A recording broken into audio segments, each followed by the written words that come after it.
Hi, I have a waiting room enabled for this one too, so I'm waiting to let or waiting for like our staff to come in first, and then I'll start letting everyone else in. Sounds good.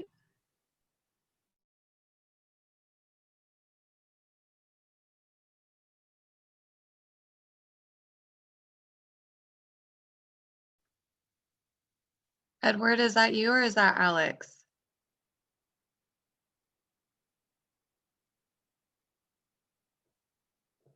I'm here. Why does Okay, it say Edward Sampson? I don't know. I need to make you co-host though. Okay.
Hi, everyone. Thanks so much for joining us today. It appears that people are still trickling in, but we do have another day of a packed agenda, so we're going to go ahead and get started. So welcome to the last session of the 9th Annual San Joaquin Valley Affordable Housing Summit, Standing Together by Staying Apart. Today's session is our Rural Roundtable. So you might notice that today's session is set up a little bit differently.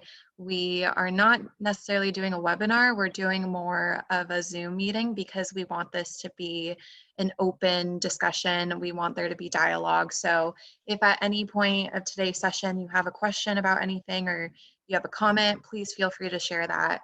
Uh, but just to give you some background on why we're doing today's session and who we are. So I'm sure all of you have heard the San Joaquin Valley Housing Collaborative spiel, but in case you forgot, we are a regional nonprofit that formed out of the California Partnership for the San Joaquin Valley in 2009. We exist to address housing issues affecting low to moderate income households and valley communities by advocating, building capacity, and collaborating for affordable, healthy neighborhoods and communities. So just some background on why we're doing today's session. So the Housing Collaborative is actually staffed by the California Coalition for Rural Housing. CCRH was formed in 1976 following a farm worker housing conference. We are one of the oldest statewide low-income housing coalitions in the country. Most of our members are primarily nonprofit affordable housing developers and advocates serving rural, agricultural, and American Indian tribal communities. In addition to over 45 years of advocacy, CCRH supports rural communities through research, leadership development, asset building, and technical assistance. And part of our technical assistance work, we have this program called Pathways for Rural Economic Progress, PREP. So in partnership with Fresno State's Office of Community and Economic Development, OSED, CCRH and OSED have provided technical assistance to rural communities throughout the San Joaquin Valley through this PREP program. So PREP is supposed to provide city staff and community leaders with the skills to proactively address the ongoing challenges of housing and economic challenges that they're facing in their communities, which is why we want to bring this rural roundtable discussion to you all today as a means of starting a dialogue between the different communities throughout the San Joaquin Valley. So in no means is this supposed to be a conversation that is completed today. We want to open up the dialogue and the relationship so that we can hopefully have ongoing communication with everyone and really focus on how we can move the San Joaquin Valley forward together. And also we do want to use today as a way to reflect on all the lessons that we have learned from the summit so far.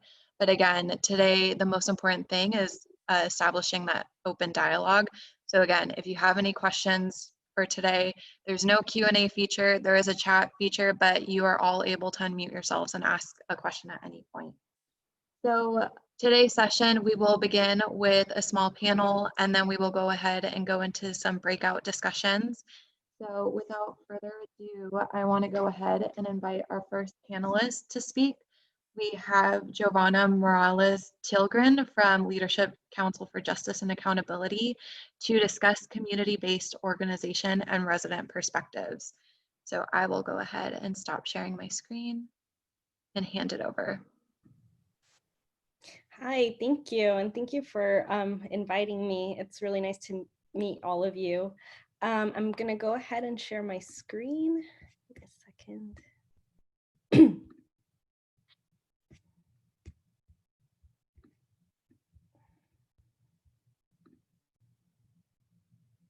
So hi, everyone. My name is Giovanna, and I work with Leadership Council. I'm the housing coordinator at Leadership Council. And again, I'm very thankful to be here and have a chance to talk to you all. So I'm just going to go ahead. Just a little bit about Leadership Council and what we do. So we do support residents and co-power community leaders to take ownership of their advocacy ability and to address priorities and priorities for them to be able to create change in their own communities, which is really important. We work in 5 major areas: housing and land use, access to safe drinking water, transportation, climate and energy, economic development, and community health and well-being. But in a sense, these are all kind of interconnected, especially when it comes to like housing and land use. I know that's primarily what we're talking about today, but access to safe drinking water is very important, and a lot of the areas that we work in don't have access to safe drinking water, and as well as transportation. So an example is just like we work right now with Planada, which is a small unincorporated city in Merced County, and there's a specific intersection there, the Highway 140 and Plainsburg, where a lot of the farm housing is on one side of that road, and a lot of like the apartment complexes and houses, and then on the other side there's the one little grocery store they have. And for them to be able to get to that grocery store, they have to cross this intersection that doesn't have any stop signs. And residents have been advocating for some sort of like an infrastructure there that's going to help them, whether it's a roundabout or stop lights or stop signs. And it's taken years for them to be able to get something done there. And as of now, we're still working on it. So just, just trying to kind of elaborate on like how all of these areas are interconnected, as well as like climate and energy. Again, a lot of these houses are built right next to farms where a lot of heavy pesticide is used there. And there isn't a lot of like buffer zones. And if there are, developers are not following the law. And so, a lot of those little areas are exposed to heavy pesticides. And as well as like economic development, a lot of, these communities don't have like clinics or parks and rec. So again, a lot of these are interconnected, and just wanted, I'm going to continue to talk about just the big housing issues, but also wanted to show that that comes along with safe drinking water, transportation, climate, energy, and economic development. We also work in mostly in the Central Valley, like Merced, Madera, Fresno, Tulare, Kern, but we also work in the East Coachella Valley.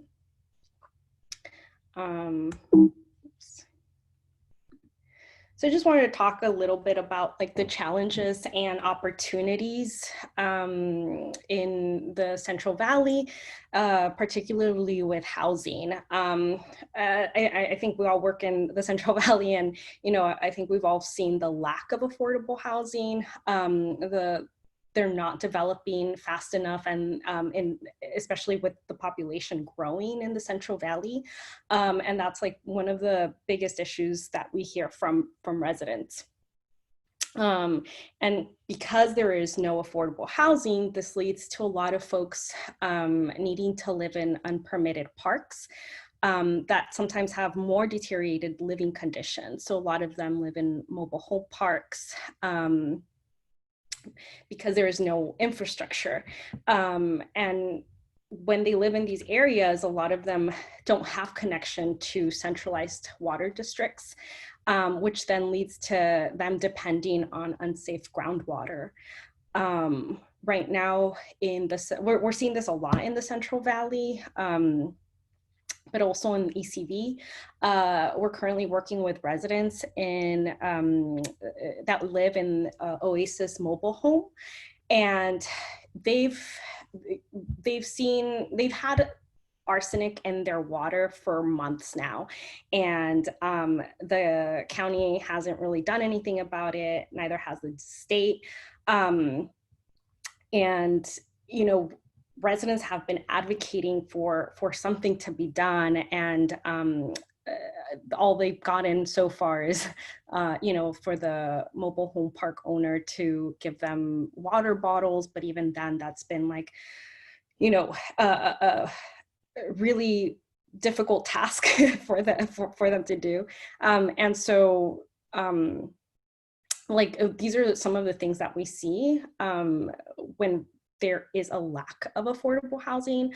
This is also happening in Tulare. I know we work with a few folks there who have contaminated groundwater and have been wanting to connect to the water district in their county.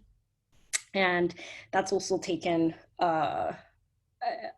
it's becoming more of like an advocating issue, just because county is not really wanting to connect or listen to residents. So, these are just issues that come along with not having affordable housing in areas where a lot of the residents live. And then when you're expanding on affordable housing, it's difficult because, like I said, there's lack of water and a wastewater infrastructure. And a lot of the residents we work with have private wells, and a lot of them have become contaminated or have dried up. And so that's like another thing that we've been working with residents on. Give me a second. Okay. And not only that, a lot of the communities we work with are live in disadvantaged, unincorporated communities. And the one thing that they are constantly advocating for is single family homes. But with that, when we start advocating with them, we have seen that a lot of the counties or cities they live in aren't complying with their housing element, which has been really, a difficult fight, I would say, but also important to see that like residents are really involved and wanting to be involved. So this has happened in Kern, actually, where we work as well. And a lot of the residents are organizing, and, we're teaching them about housing element and, their the general plan. And so a lot of them are really interested in knowing like what is it that they can do. And also like in Merced, one of the things that we've found is that,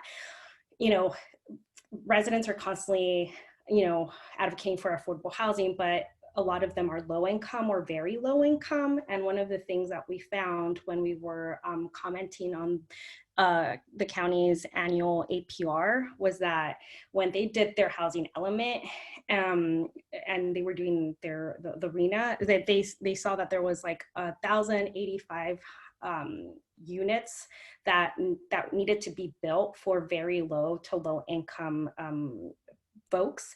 And as of that date, which was 2016, when they did their housing element, nothing had been built. And so, these are conversations that we've brought up to like supervisors and CEOs, CAOs, and the one thing that they keep telling us is that they're working really hard, but developers don't want to develop here, and there's nothing that they can do about it. And so when residents hear that, they kind of get, not disillusioned, but definitely frustrated. But, I think that's one of the reasons why I love working with residents, because they're amazing and they always want to push and try to find solutions to a lot of these problems. By organizing and, letting their neighbors and friends know like what is happening and how they can get involved, which has been really great.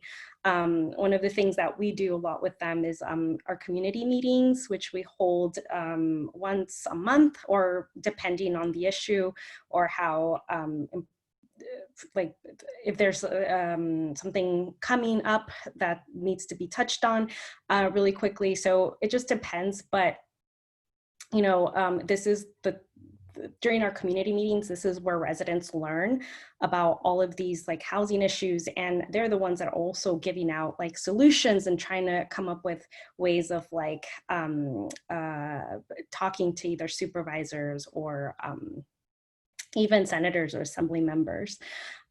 So these are just like a few of the things that we have seen in the Central Valley, and also outward growth. So a lot of the issues, especially in Merced County and in Fresno, that we have seen is that a lot of um, the cities are, what they're doing is that they're investing and developing outside already dense areas where most of the low income residents live. And instead of investing in those existing communities, but again, like one of the things that residents are doing is advocating, attending city council meetings and board of supervisors meetings, to kind of comment on that and try to get as much give as much input on what their needs are. So these are just a few of the things that we are working on right now in the Central Valley and the ECV. But if you all have any questions, please feel free to ask. I'm just putting down my contact information in case you all need it or would like to touch base. And that's my email and my phone number. But thank you. Thank you so much for that great presentation and also for the work that you're doing in the communities. I just want everyone to keep this information in mind for when we do go out into the small breakouts. We will be talking about what you're seeing specifically in your community, but I think it's good to maintain perspective and what is being seen across the valley and what consistencies there are. So with that, if there are any questions, feel free to unmute yourself or add it into the chat. We will have some time later on to regroup and go over the presentations again. But to keep us on track, I'm actually going to hand it over to our partners at Fresno State's Office of Community and Economic Development. We have Eduardo Gonzalez, the Interim Executive Director, to speak on rural economies and resources available. Okay, welcome everybody. If you could do me a favor of going to your view panel and just click on presenters view, because I have my presentation on the camera that way you can see it. So the agenda for today was we're going to talk about small businesses and broadband issues that are affecting some of the San Joaquin Valley. And so I have the agenda on here. Let me see. So it'll be small business training and workshops and our broadband access and funding. This is brought to you by some of our initiatives in our department of the Office of Community and Economic Development, the Valley Business Connect, which is a call center that allows for us to provide technical assistance now with the COVID via phone and virtual. Our Small Business University program that provides technical assistance and training workshops, and then our Rural Development Center and Broadband Consortia that focuses a lot on issues in the rural valley, specifically on broadband with the Broadband Consortia. So let's go ahead and start with our small business training and technical assistance. We have access to full technical assistance in various languages, Spanish, English, Hmong, Punjabi, and Triqui, which is an indigenous language spoken by Mexican tribes. And so we also have access to capital via our partners. Our Fresno State office doesn't provide financing, but our partners do. So we partner with CDFIs, we partner with local banks and other institutions of financial institutions to be able to provide recovery dollars right now, CARES Act funding, anything that small businesses have been hit by this COVID pandemic. We've been able to help them not only guide them through the right application, but actually help them fill out the application. And now we're starting to fill out a lot of those forgiveness loans to make sure that some of these businesses don't have to pay those money back, and they can just have it forgiven as long as they met all the requirements. One of the big things that came about from COVID and as of March is access to HR and legal services. As you know, the Valley has lack of business legal assistance, and so it's very minimal. And so we partner with UC Berkeley Law and provides free legal services and HR services for those small businesses that require any question regarding their lease agreements or any agreement that they've made with any other vendors that have been impacted by the COVID pandemic. So what do we provide in technical assistance? We provide financial management, we provide business planning and management, there's marketing and energy efficient business technical assistance as well. So I won't go through the whole list just to save a little bit of time, but I will let you know that all of this technical assistance is free and no charge to any of your small businesses in your rural area or urban centers. And in order to tap into some of those trainings and technical assistance that are being provided, bilingual trainings, you can contact George on the number on the screen, and I have his email written down as well. If anyone wants it, I can put it on the chat or get some information out so that everybody can have that via email. The other big topic that we have focusing on in our office is the broadband access and funding.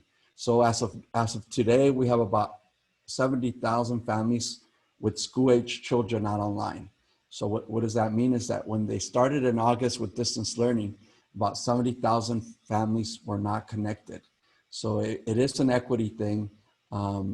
For us, the Band-Aid approach is providing them a hotspot. I don't know about you, but have you ever gotten a Zoom call with a hotspot? It kicks you on and off the system. It's not meant for distance learning. It's a quick Band-Aid approach, and that's sufficient right now for school districts, but that funding is coming to an end in December. And so the California Department of Education needs to figure out a better solution, more permanent solution, or work with school districts and municipalities throughout the rural communities to be able to find a permanent solution. And that's where our regional broadband consortium comes in. We've been working with internet service providers to be able to locate communities throughout the San Joaquin Valley to identify them as digital deserts that can, either one, we can extend middle mile or last mile connectivity to those communities, or figure out some kind of resource, including districts, internet in extensions, or another solution that we can use using existing infrastructure that's available. 125 to 150,000 homes have no internet access in the San Joaquin Valley. That means even if they wanted to pay 20, 30, 40, even $100 a month, they can't, because there's no internet to their home.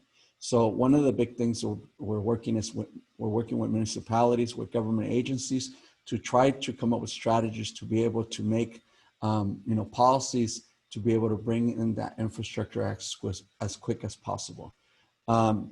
Strategies to get rural communities online. We do municipal broadband that includes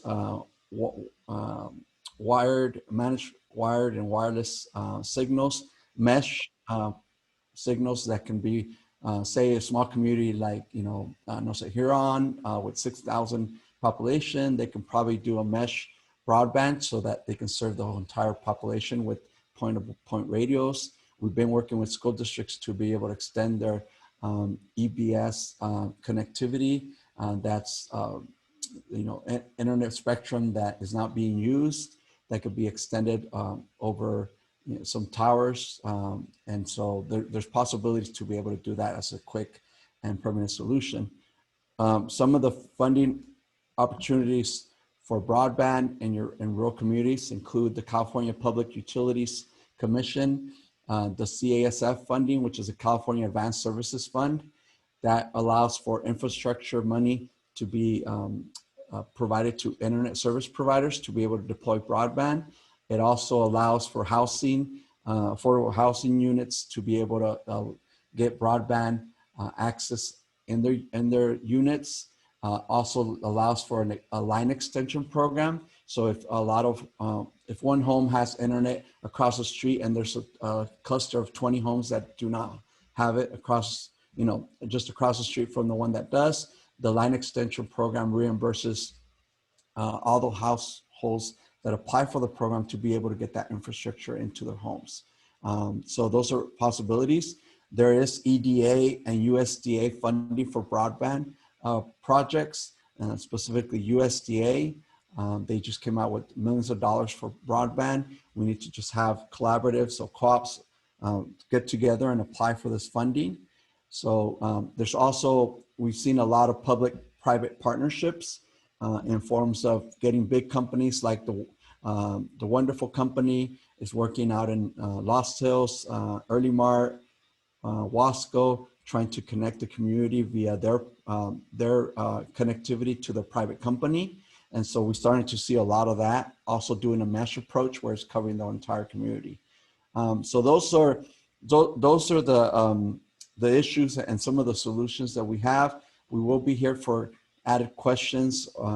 If you have any, feel free to email me or call me, or I'm here to answer any questions. I know these are the big two issues that we have been seeing in San Joaquin Valley, and we welcome any input.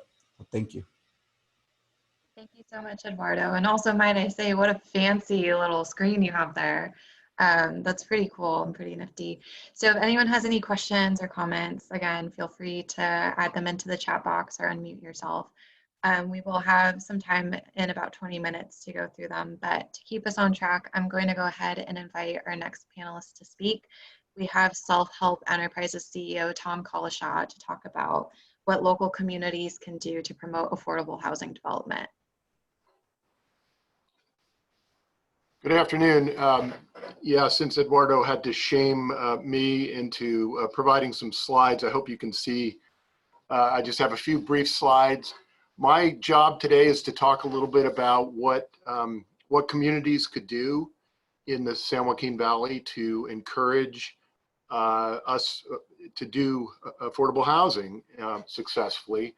And, one of the things that we are generally up against, and what are we trying to solve, is that, and I talked about this a little bit during the directors panel to some of the folks yesterday, we lack access to some of the key affordable housing funding programs these days in the San Joaquin Valley, either because the competitions are tilted toward more dense urban environments, or our lack of resources and infrastructure or transportation affects our ability to compete for dollars, and any number of those kinds of barriers.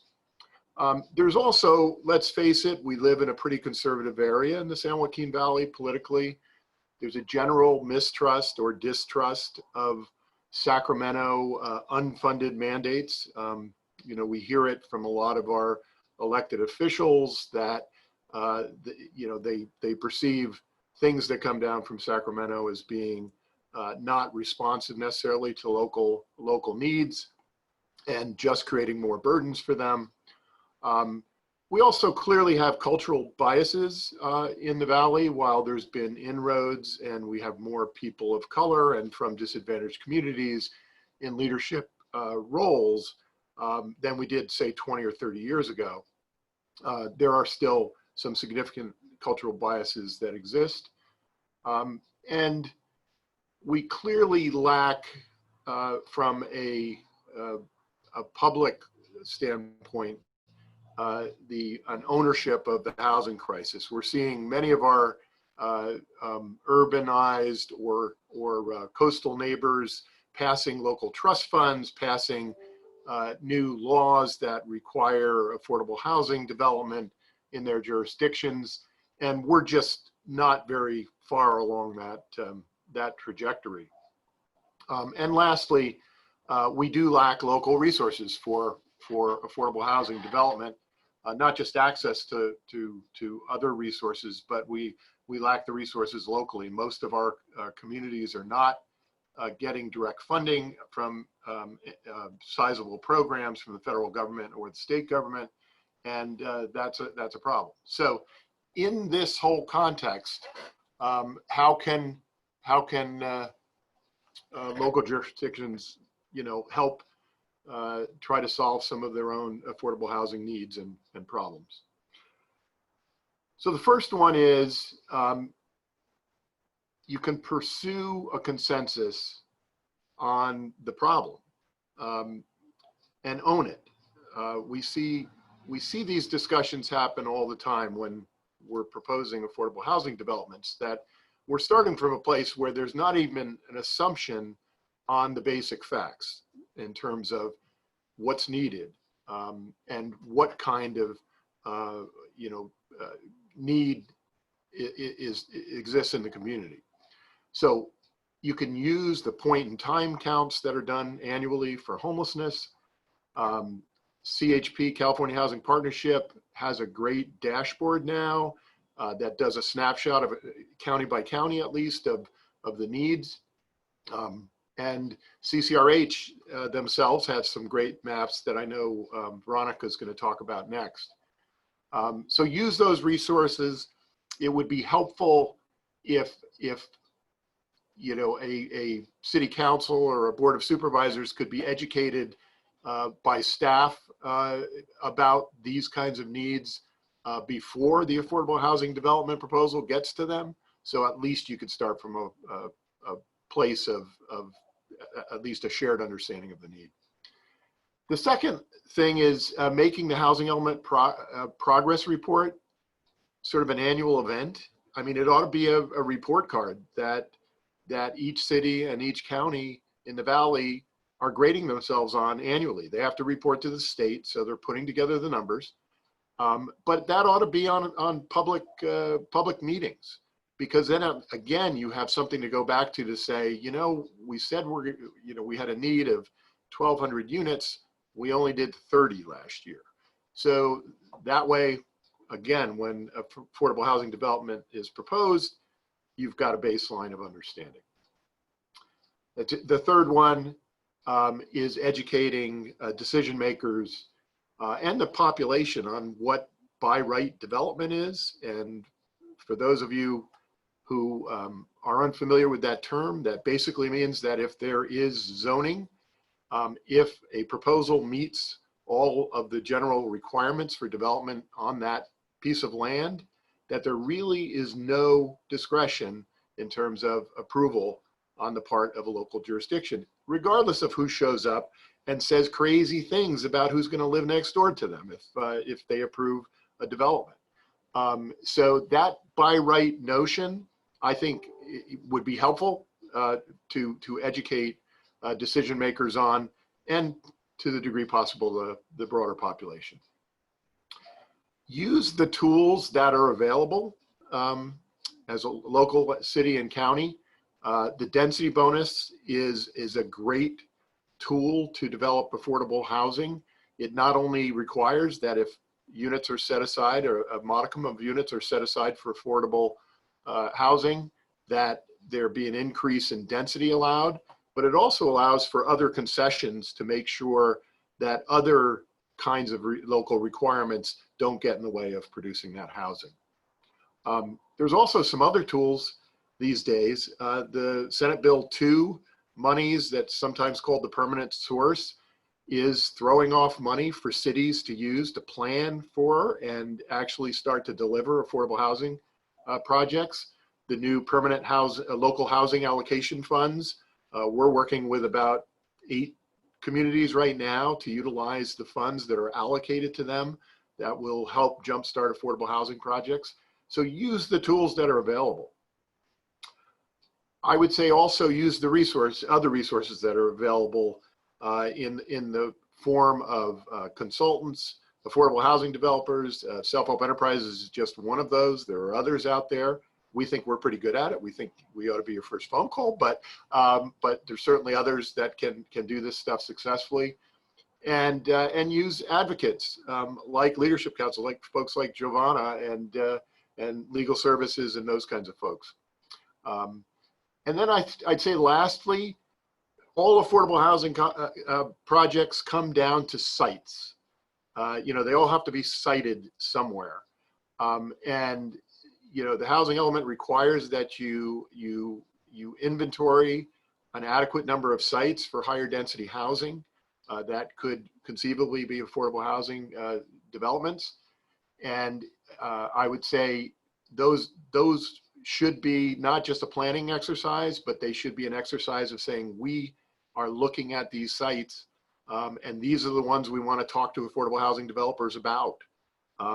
Because until you have that conversation with affordable housing developer about a specific site, you're really just talking. When you have a site, you're actually looking at feasibility and you're starting to put together numbers. You're starting to figure out whether it can compete in the various funding arenas and that kind of thing. And it's amazing to us. We've now utilized surplus sites from public agencies, including former redevelopment agencies, including cities, including even school districts. And those laws have been firmed up at the state level, but we're surprised at how many cities aren't even really familiar with what requirements they have when they do have a surplus site that potentially could be available for affordable housing, how they need to go about disposing of that property, because they have to make it available to nonprofits and other public agencies before they make it available to the general public. And so that can be a good source of sites for affordable housing. So that kind of concludes my comments. I'm throwing up a picture here because if you go about it right, you can end up with, this is actually in Patterson. It's not quite completed, but 138 units of permanently affordable rental housing right next door to 40 units of single family self-help housing, all affordable. Many of the units down to as little as 30% of area median income. And so at full build out, 250 units. So that starts to put a dent into affordable housing needs. This can be done in every community in the Valley if you have the right folks involved and the locals have the will to do it and they're utilizing the tools that are at their disposal. So thank you. Thanks so much, Tom, and thank you for all your work and sharing your expertise today. And what a great segment into our next panelist. So we have Veronica Beatty from the California Coalition for Rural Housing to talk about mapping high amenity sites.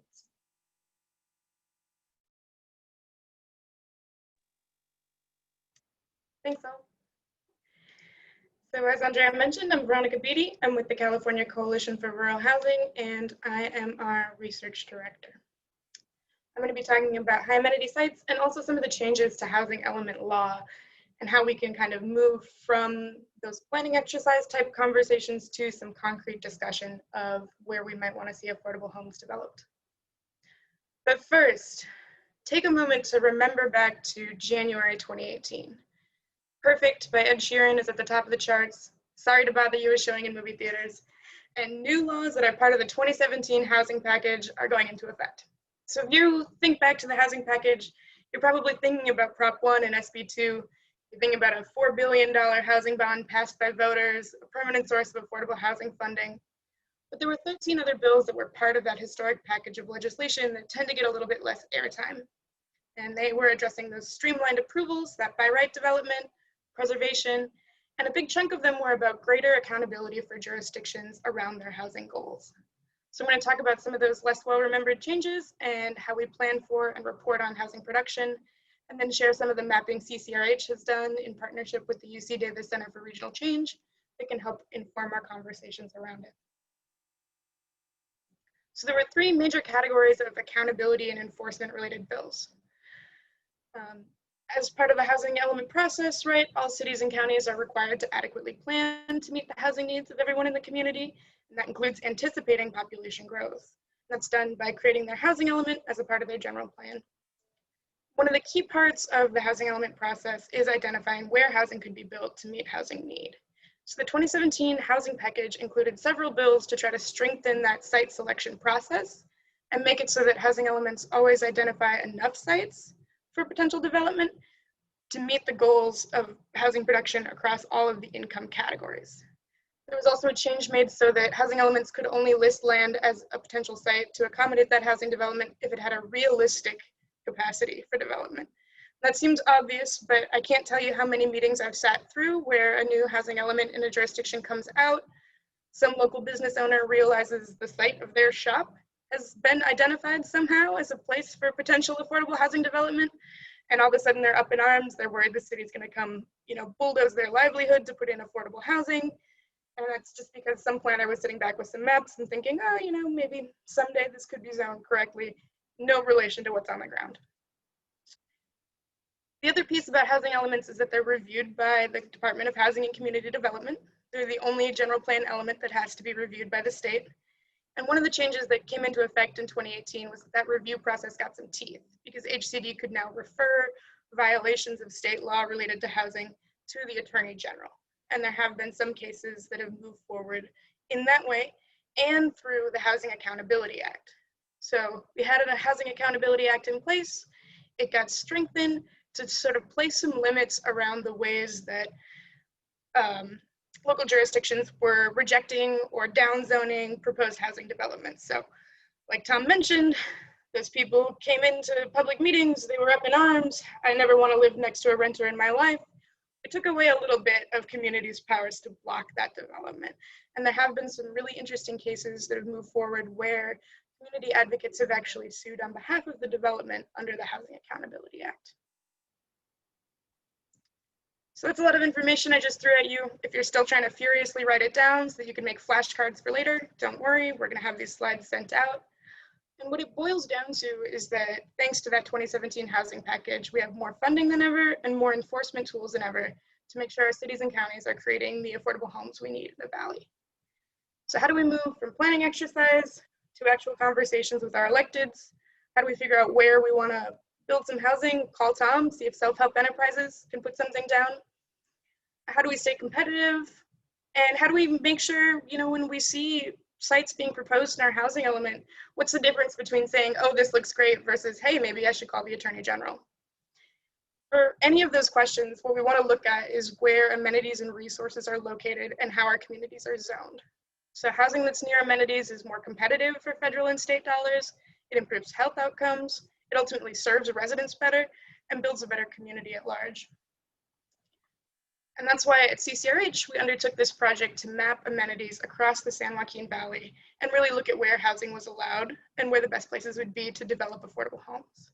So we took transit stop and station locations, public elementary schools, middle schools, and high schools, grocery stores and supermarkets that are larger scale, more likely to sell healthy food, mapped all of those, and then went through and gathered as much parcel level zoning data as we could to see where jurisdictions were zoning for residential development. And from there, we looked at the densities allowed, right? So really honing in on the high density sites where providing affordable housing sustainably for the most people possible would be most likely. We calculated each of those parcels' proximities to the amenities so that we had a map of high amenity sites zoned for high density residential development. And what we found was that places identified for affordable housing development were often too far from key amenities. So the housing element process where they're setting aside those sites wasn't really working. And the areas near amenities tended to be zoned for single family development or targeted for market rate housing. And this raises obvious concerns, right, about land use inequity. If zoning decisions keep making it difficult to develop affordable homes in the region's healthier neighborhoods, we'll perpetuate racial and class inequalities in income and health and life expectancy. So I'm going to walk you through a little bit of what the mapping tool actually looks like. It's available at that tiny URL up there. It's also on the CCRH website under the Publications tab. And for the sake of this panel, I'm going to show you some static images from it, but it's live on the web. So if you want to ignore me for the rest of this panel and go fool around with it, by all means. I've got an example here from Fresno. Just going to walk you through how some of this information layers together. And you can search for any location you want to look at with that search bar on the top left. So again, we looked at schools, grocery stores, and transit stops. You can look at each of those separately. As you'd expect, urban locations tend to have more densely concentrated resources.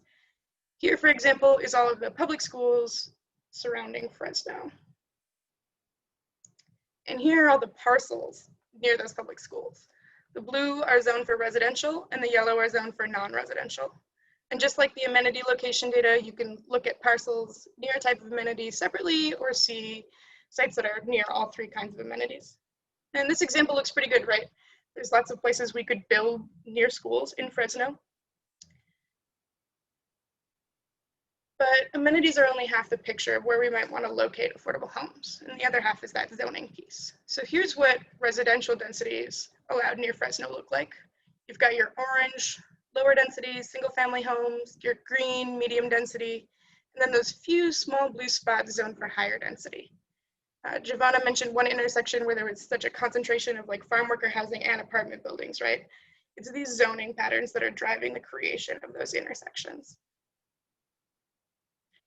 And then when you combine that amenity location, the amenity data and the zoning, you see how limited our options are for locating high density multifamily housing near amenities. There's just these tiny little slivers of blue in some of those dots.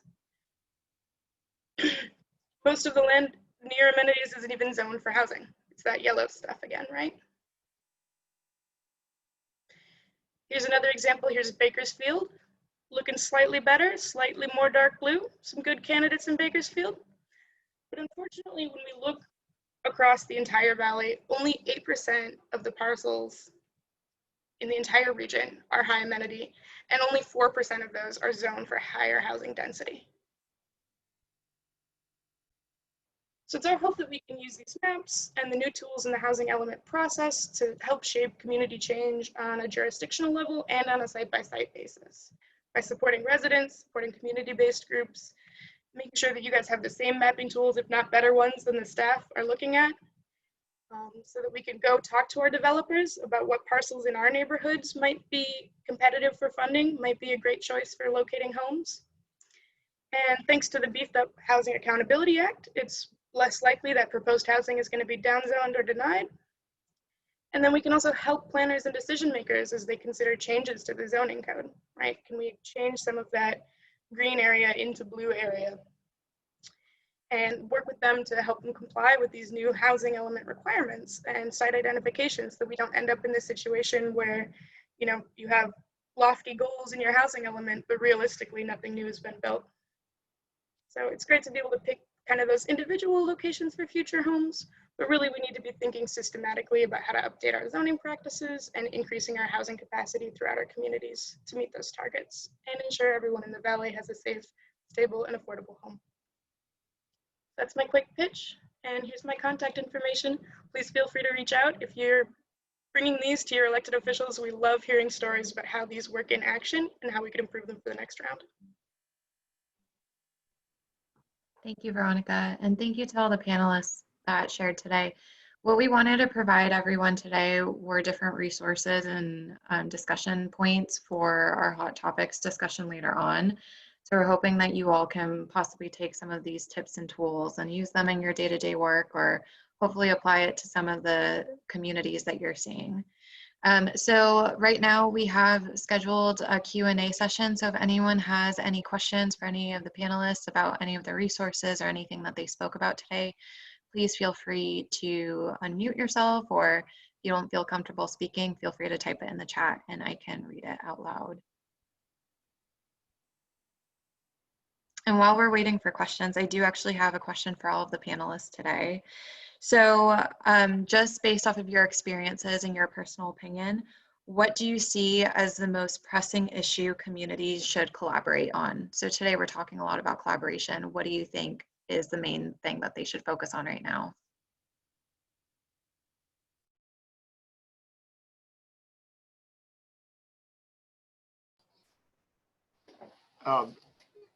Do you mean collaborate together, or how they should work within their community? I would say collaborate together. Well, I would say that there are resources out there that communities of the Valley should collaborate on. Many of the resources at HCD, and some they need to collaborate on advocacy to make sure a portion of those funds get to the San Joaquin Valley, because some of those are sorely lacking. For instance, the Affordable Housing and Sustainable Communities Program, the folks in the Valley, including the COGS, ought to be screaming bloody murder because they got virtually no resources out of the last round of funding. And that shouldn't just be coming from developers like us.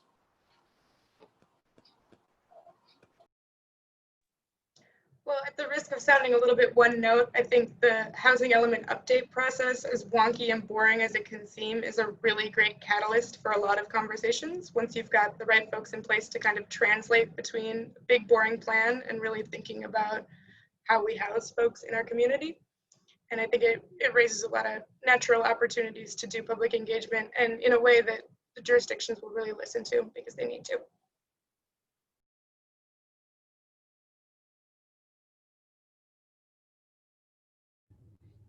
Yeah, no, I agree with both what Veronica and Tom said. But I think, yeah, definitely just collaborating with not only like partners, but residents, and trying to kind of not water down the information, but give the information to residents, because it is really hard to understand, especially the housing element and, general plans. Like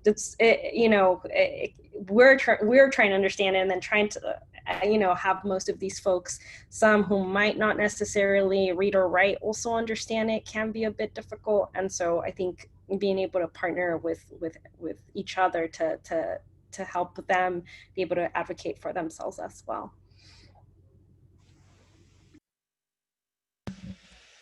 And I'm going to have to agree with all three of you. Part of the issue in collaborating is that we want to make sure that our county board of supervisors are involved, very involved in the issues, and also community involvement. We need to be able to see what issues are being brought by community members from rural communities. We normally tend to be very top bottom solutions, and it needs to come with engagement in the community, because we can decide, hey, we need more affordable housing in X, Y, and Z community, but the community might be looking at a different strategy. And so part of it is really involving the county board of supervisors, some of the CBOs that are involved in those communities, and then obviously working with the great partners that we have on the call, including self-help. So I think there's definitely, right now with COVID, this is the time to collaborate and make those partnerships, be successful. Thanks everyone for sharing your insight on that.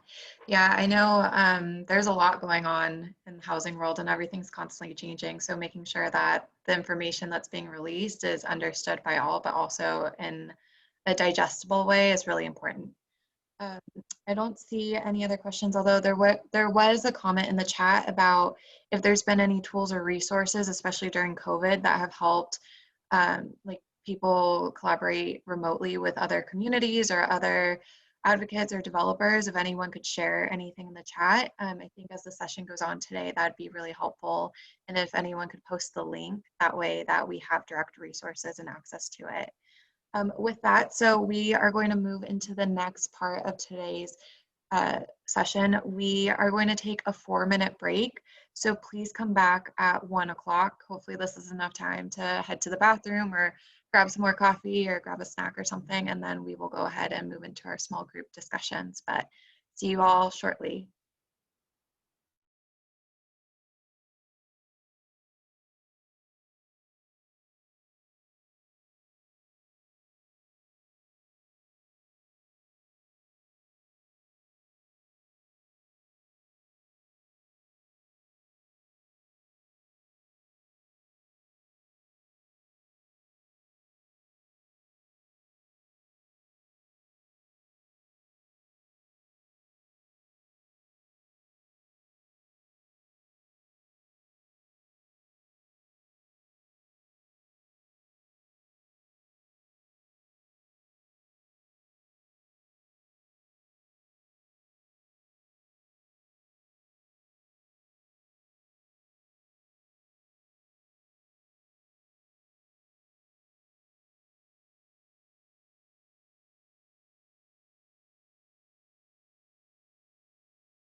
talk.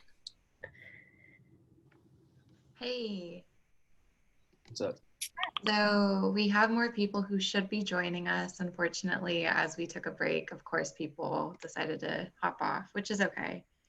Um, but let's give it a couple minutes to see if anyone else joins us. Okay.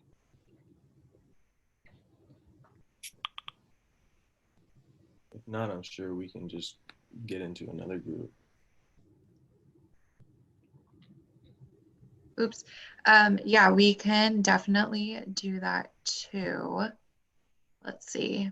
You know what? Since they are small groups, I'm going to go ahead and do that. I'm going to move you all into other sessions. Okay.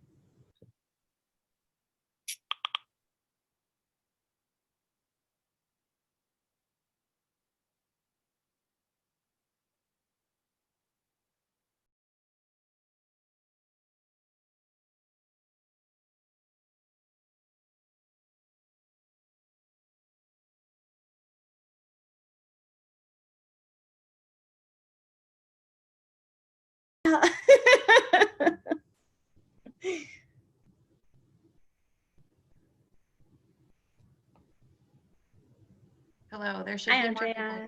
Hi, there should be more people joining. I think they're just still on the break right now. Wonderful. That's helpful to understand. Great. Then we'll give everyone a couple more minutes and then we'll continue on. I'm going to hop into the other session, make sure they're all okay, but feel free to let me know if y'all need anything. Thank you. Gesture like a weather person. Got high amenities moving in here. That'd be great. Oh well.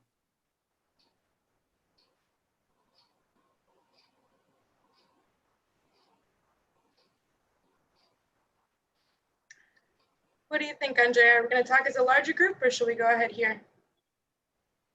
I think it'd be helpful to start outlining some bullet points, but we probably won't take up the entire half hour that we originally planned. I'd say maybe let's start with like 10 minutes and then I'll check back in and see where we are. Okay, sounds good. Okay, I'm gonna hop back to the other group. So what do you think, folks? When you think about the Valley, what's keeping you up at Particular. Yeah, Hey, don't tell Andrea. anybody. Hi, so since we have smaller groups, the other one is like, I think only has 2 people in there. I'm gonna give it about 10 minutes and then we'll check in and see where everyone is. So I'll hop back in around like maybe like 1:15 and just check in and see how you And all then are maybe we doing. want to combine groups or something Yeah. at that point. That's what I Perfect. think. We'll kind of get our own thing going and we'll kind of be a little bit more casual. Awesome. Sounds good. Thank you. So Alicia Sebastian, I'm with the California Coalition for Rural Housing. I also help Andrea staff the San Joaquin Valley Housing Club.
if the community is not aware of all of this that's happening, they also might feel more frustrated and let down by their officials and stuff like that. So that's kind of how I see this Evelyn, context. where are you from? Where do you live? I'm in Madeira, In Madera City or in the unincorporated? city. Oh, Yes, okay. the city. I live in the city. Yes. We So are breaking ground on a project next week, yes. which we're excited about in Madera, an affordable housing project, which will also house some homeless folks with permanent supportive housing. So we're Yeah, thrilled, but it's been a long it's time. yeah, that's the thing, because I know about that project and it was just like just hearing about it, and finally when it got awarded, it's like amazing. And so it's very great to hear that. And then I don't know, I forgot which presentation it was, but in previous days, you see the need that there is. I'm like, oh my God. Right. It's just that I'm feeling. But at the same time, Opportunities. If you're the kind of person who wants to bounce back and forth, or you have a challenge and a potential solution, we can handle both of those at the same time. So I just kind of want to open that conversation up again, helping to identify the kinds of things we'd like to be talking about, looking further into resources we can provide. How do we want to kind of frame our future conversations? So with that, I will pause, and don't all jump in at once. Well, I think one of the things, as we were doing the presentation, I was like listening to all of the other panelists, just, zoning and, how, at least for the difference that I'm seeing is just a lot of the housing is being built near like farms or areas, industrial areas, or industrial areas are being built them around those houses. So I think those are like one of the issues that I've seen that like definitely differentiates the Central Valley from like another area, especially if there's like heavy pesticide use, and that's like coming into those neighborhoods. But yeah, The really complex considerations about where housing is zoned and located, mm-hmm. and the greater impacts of where that housing is being located.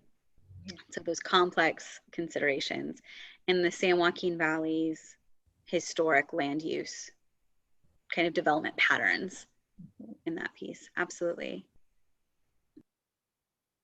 I can jump in with some thoughts in addition to everything just said, which is accurate.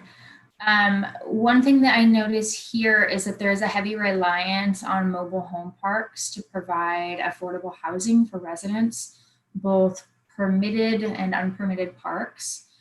They're sort of the last bastion of affordable housing, particularly for farm worker families and near here for Indigenous families as well.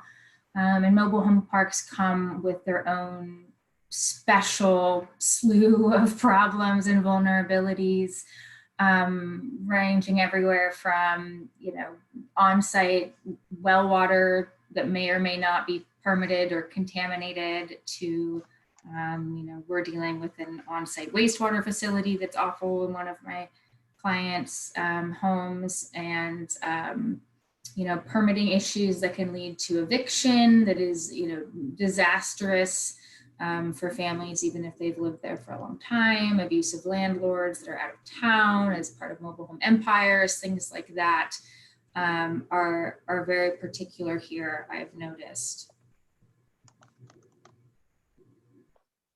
Absolutely. I'm always going to jump on any conversation that has to do with manufactured housing communities. And the background for other folks who might not know is CCRH works extensively in manufactured housing communities, either helping to provide tech right now. And it's all just like folks coming in and moving out to where they think they can have land. one question I do have is, how do you see that, now that people are able to work from home and that big employers are realizing that, how is that going to affect the areas where there is such a surge in people moving into them? In the past, the first thing that comes to mind is gentrification. In that sense, you can salaries from the Bay Area coming into the Central Valley, and yeah, you can push up the rent, and you can houses can be more luxurious and everything. So that is the first thing that comes to mind. I don't know if you've seen that type of changes in that actually, say that rental, rental prices going up, housing going up. And I understand that everything is very expensive to build, but is there that type of information out there so far?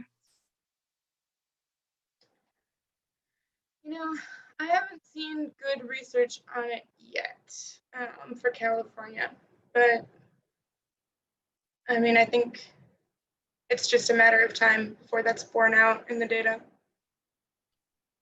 Thank you. Right. And if we can figure out, and this is the big if, but if we could figure out the housing supply side of it, that is a way of dealing with some of the sort of digital divide side of things, right? Like if we do have this demand from highly paid tech workers who need that broadband to do their jobs, like that's what makes moving possible. And we find a way of capturing. What is unique here is the reliance on groundwater for water access and a number of problems that causes, domestic wells going dry, contamination, concerns around construction and the availability of water for construction, as well as, whether communities have to subsidize their groundwater usage in order to kind of come into compliance with SGMA. I think that those are very unique to the San Joaquin Valley, that places that might be outside of here, even if they're affordable housing, may not be as burdened with.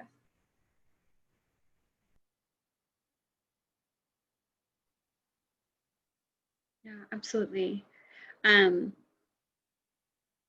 are all great issues. So we're gonna be reconvening the entire group back at 1:25. So I do want us to summarize a couple more challenges and then move into our opportunities discussion. So just real quick, referencing the mapping project and the maps that are available that Veronica mentioned, there was some research that went along with that where we saw where current affordable, like multifamily housing was zoned. And in the city of Modesto, 1% of the high amenity sites that we would say would be like competitive for affordable housing development, only 1% of those were zoned for multifamily. It was the lowest city out of Stockton, Modesto, Fresno, Bakersfield, and Merced. So yes, we would say that there's some things that we could do differently as we move forward in addressing the RHNA in the next kind of cycle, for sure.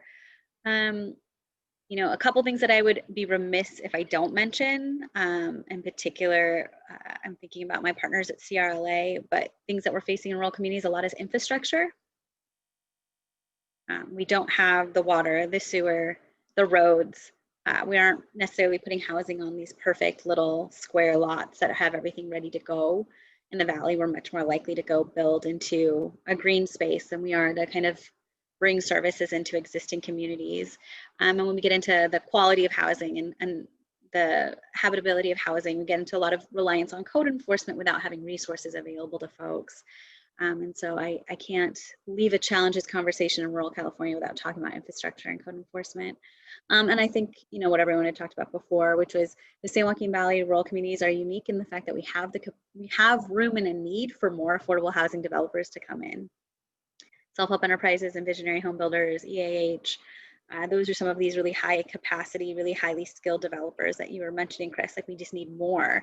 And that's not something we find in a lot of regions. That is something that is unique to the rural communities in the San Joaquin Valley, where we have self-help enterprises can't get to all the housing that needs to be built, and there's room for that. And so our rural communities in the San Joaquin Valley, I think in particular, are subject to some of those kind of predatory developers who are like, real slick, and they come in and they're like, we're going to build you a single family home units and it's going to be real shiny and magical. And you're like, it's not going to meet the needs. So I need to make sure that infrastructure got in there. Also, I wouldn't be doing my job, but I do want to make sure we've summarized everything I've heard so far. On that note, do we have anything else for challenges, or are we good to move into opportunity? I have one more. We would be remiss if we don't tell everyone what we're trying to do at the collaborative. Chris, you're in planning. You know that whenever you want to do planning on any project, be it that you need water, sewer, clean water, you need money to get that project going before you can afford it to be eligible to receive a grant. And you need financial support to get your program started. We have a subgroup starting with the collaborative to try to develop a feasibility study to see if we can add a resource to the region, and that resource is in the area of a housing trust fund. A trust fund that can be collaborated with all 8 counties to try to come up with a funding resource. We can extract money from different funding sources to make one source available for the whole valley that can be a starting point to get financial help to get projects going. And we're looking into that. Who would be the best people in the valley to get such a program going? Do we have resources that we can obtain to get the project started? Who is out there that has this need? And we have to go around building up a feasibility study to try to make that a reality if it's possible. And we're working on that. And we're going to need cooperation, collaboration from the whole valley if we want to make it successful. So I think this is an opportunity to get that project started. Maybe you or your people in your county are interested in getting us rolling on that project. It doesn't mean that the collaborative will be the funding source or do the whole process. We might say this is a big animal and we need someone bigger than 8 counties to make this project successful. So I think we need starting financial assistance for any project that we start in the county. We have a lot of rural counties that need financial help. Okay. Yeah, I can actually respond a little bit to that. I know that there was a funding source made available to the 8 Valley COGS called the Regional Early Action Planning Grant program. And one of the proposed uses for those funds is to look at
Oh, it's just our breakout group, but in the main room. Hello.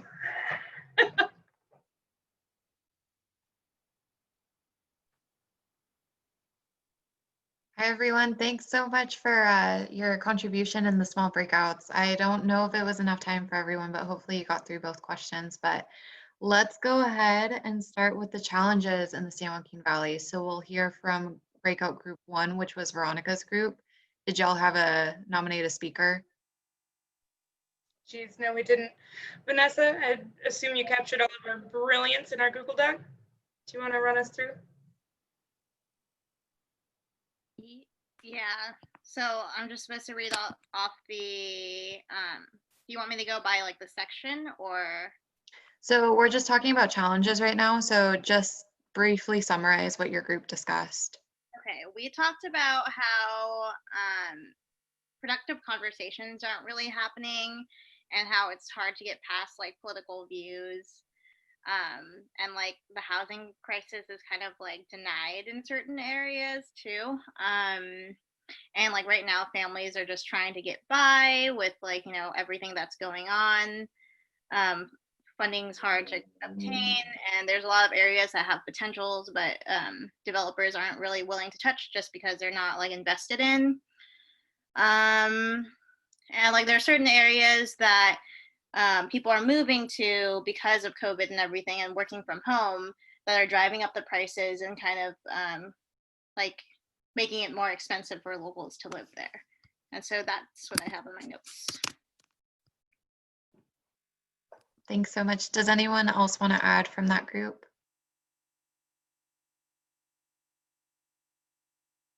Okay, we'll move on to group 2 then. Does anyone want to, from the group, want to share? We do have awesome notes to work off of. Or do you just want me to do all the talking, folks? I can share. Yeah, okay. That's right. You can and you will. Awesome. All right. So some of the challenges that we talked about was just housing being built near farms, particularly in rural areas where, you know, contaminants like or pollutants like pesticides can be harmful for families. Also not having enough housing in central areas, mobile homes, not providing the right type of home ownership for a lot of residents because of the lack of affordable housing there are. There's also complex considerations for housing locations, historic land use and development patterns, reliance on manufactured housing communities for affordable housing, like mobile homes, homes that are also really close to or being built or close to freeways or highways that are being exposed to pollutants. And so then they're, you know, a lot of these residents are surrounded by poor air quality, and also the lack of say like water access, and then water wells going dry. So again, you know, because the Central Valley depends on groundwater, there isn't like the infrastructure there for a lot of housing to be built. And then there's and we don't have roads or sewer as well. And so I'm sorry, I was like, got confused. And also local funding support, funding and resources for code enforcement, and also more qualified nonprofit developers to help carry the burden of the extreme need. So those are a few of the challenges. I don't know if anyone wants to talk about the opportunities. Well, let's hold off on talking about the opportunities yet, but does anyone else from the group want to add to what Sherry mentioned? Okay, does anyone from the other group want to respond to anything, or anything from group 2 want to respond to anything that was mentioned in group 1?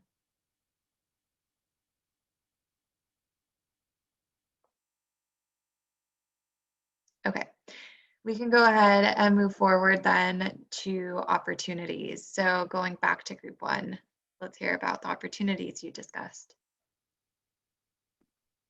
All right. right, let me just pull up my notes here.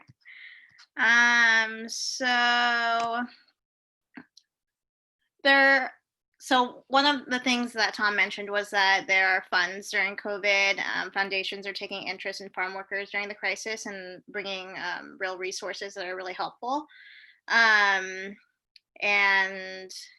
this one says, there seems to be much more interest and passion about the Valley and people coming up who are offering solutions. And there's like partnerships between like developers and housing authorities. That's the word. I abbreviated it and I was like, what did I mean by that? But yeah, that's the notes that I have.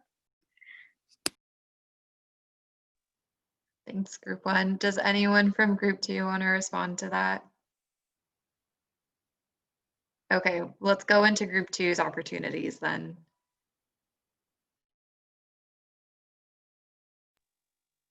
Who wants to share from our group?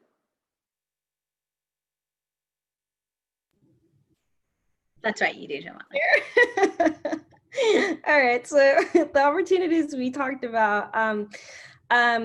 So there's the opportunity for like folks to respond to like RENA, which is the regional housing needs allocation or assessment, and also the housing element. Those are like great opportunities for us as partners and residents to participate in. And also, sorry, someone wrote REAP. I forgot what that stands for. Those are the state planning dollars from SB2 that like Stanislaus, for example, we had an MPO from Stanislaus was on talking about how they might access those dollars to fund a housing trust fund, but that there's a lot of funding available for planning coming down from the state in that housing package that Veronica mentioned. Thank you, Alicia. And another thing that was brought up was just the mandatory consolidation of water and sewer systems. Not sufficiently funded programs, but there is a mandate there. So just because a lot of these communities don't have, are either on private wells or septic tanks. And so a lot of them, I think we've talked about this already, but are contaminated or not safe. And so, these communities being able to like connect to like their district water system, but that's one of the some of the opportunities that we talked about.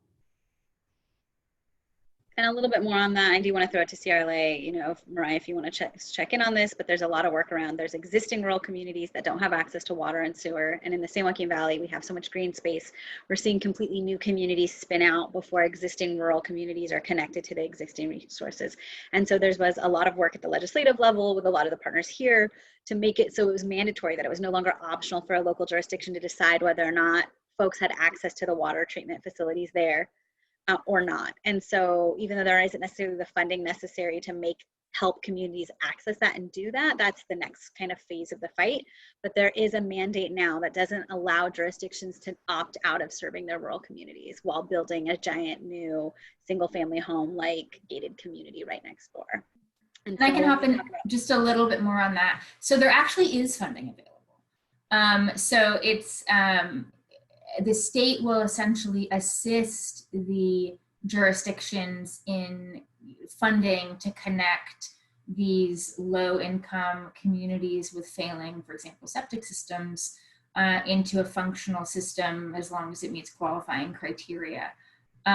What we are finding is that even if we give them the money on a golden platter and make it easy, and even if it's grants, not loans, and even if self-help applies we'll do all their applications for them, jurisdictions are still rejecting the offer. We just got the County of Fresno yesterday just rejected this golden offer to even be the lead applicant for the money. So, at that step, there can be the mandatory enforcement process. They kind of, help them to try and voluntarily do it. And then if they won't, they have the option now of forcing them to do it.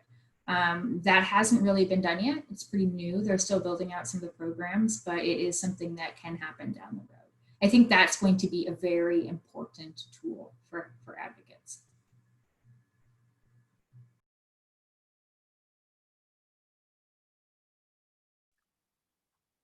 Okay, does anyone have any other thoughts on that or on anything else that was brought up during your discussions in the small groups? Ray, I know you touched on something that the Housing Collaborative was working on as well. Not sure if you want to speak about that to the larger group.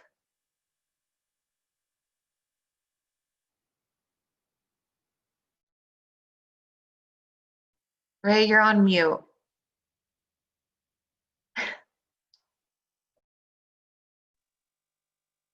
Usually we are looking for funding to get projects off the ground. We usually need a planning grant if we're going to seek grant monies or funding from any source. And sometimes the rural communities do not have funding available to them. So we have a subgroup at the collaborative who is looking into the feasibility of setting up a housing trust fund. Chris mentioned that the counties are already working on the possibility of setting up a housing trust fund, and they have the financial resources to get it started.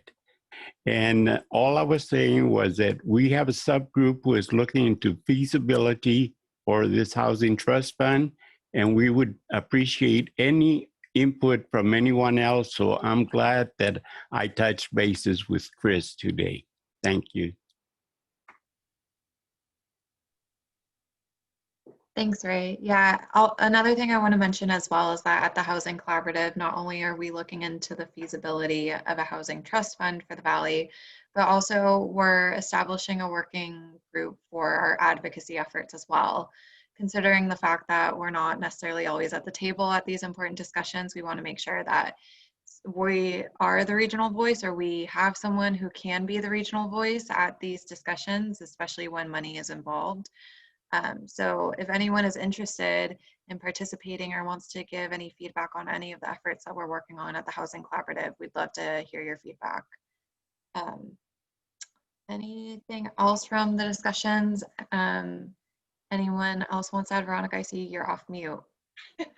So I didn't have a chance to bring this up in our small group, but in the bigger group, kind of talking about housing elements and the difficulty of explaining complex and quickly changing legislation efforts to residents. I wanted to share a resource that the United Way has created.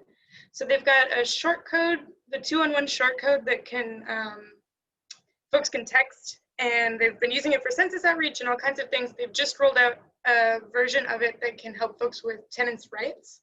So as we see changes at the federal level, at the state level, there's been confusion even among the folks paid to understand all of it, kind of what's in effect where and how and when.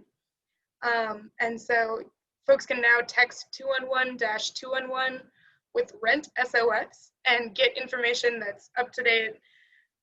Top legal minds in the state figuring out how to get back to these folks based on where they're living and their particular situation. So I'm going to drop some of that into the chat. I just think it's a cool new resource and a neat way to get information out to people fast, even in the pandemic times.